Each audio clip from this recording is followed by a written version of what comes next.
আসসালামু আলাইকুম। পরের দিন ভোরবেলা আমি ঘুমায় আসছি, তো হঠাৎ কানে শুনি যে ভাবি। তো আমি চোখ খুলে তাকায় দেখি যে সরার ভাই এবং তার মেয়ে, বড় মেয়ে ডাক্তার পড়তেছে যে।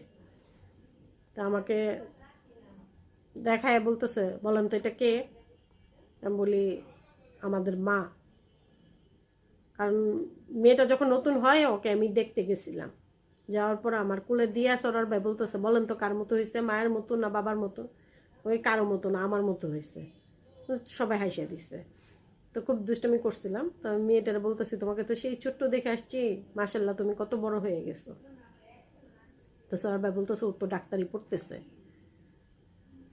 পরে জিজ্ঞেস করলাম কেমন আছো তুমি?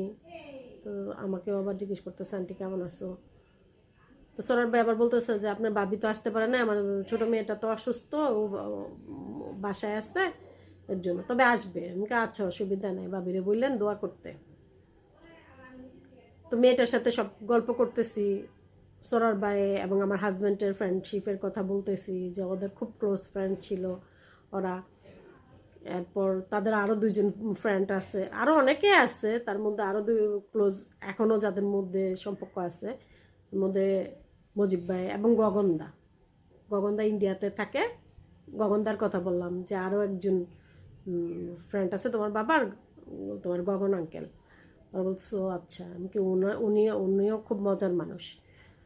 তো এইসব কথা টথা বলার পর ওরা বের হয়ে গেল। বের হওয়ার পর মিঞ্জু ঢুকে, আমার ননদের বড় মেয়ে।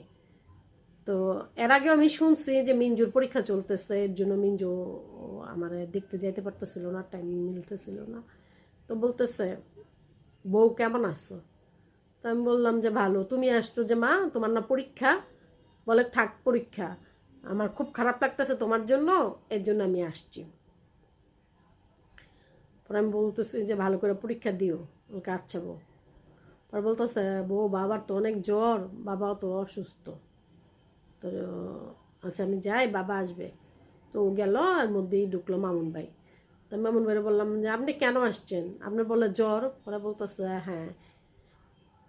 আমাকে তো জ্বর নিয়ে কেন আসলেন? হয় থাক কিছু হইব না। পরে আমি আবার মজা করতেছি যে এক কাজ করেন, আমার পাশে সিট বুকিং দেন, এক সিটে আমি পড়ে থাকবো আর এক সিটে আপনি, পরে দুজনে শুয়ে শুয়ে ঝগড়া করবো। তার মামুন ভাই হাসতেছে, বলতেছে হ্যাঁ। সেই আমারে দেখে যেই মামুন ভাই বিছনায় পড়ে, এরপরে ওনার চিকুনগুনিয়া হয়, খুব অসুস্থ হয়ে যায়। আজকে এইখানেই।